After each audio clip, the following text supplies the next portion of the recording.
నర్సంపేట మాజీ MLA BRS నేత పెద్ది సుదర్శన్ రెడ్డి ఇక లేరు. ఆయన హైదరాబాద్ లోని ప్రైవేట్ ఆసుపత్రిలో చికిత్స పొందుతూ గురువారం అర్ధరాత్రి 12:51 తుది శ్వాస విడిచినట్లు డాక్టర్లు తెలిపారు. పెద్ది సుదర్శన్ రెడ్డి మరణంతో కుటుంబ సభ్యులు, బీఆర్ఎస్ శ్రేణులు కన్నీరు మున్నీరవుతున్నారు. పెద్ది సుదర్శన్ రెడ్డి పార్థివ దేహాన్ని హైదరాబాద్ నుంచి స్వగ్రామమైన నల్లబెల్లికి తరలించారు. పెద్ది సుదర్శన్ రెడ్డికి భార్య, 2 పిల్లలు ఉన్నారు.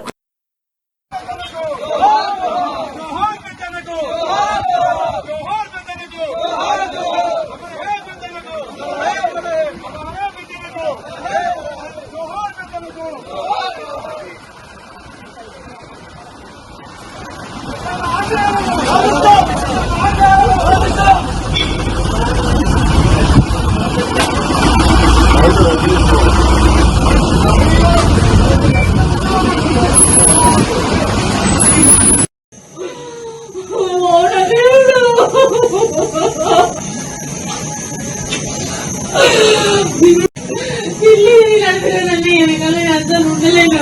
ఎంత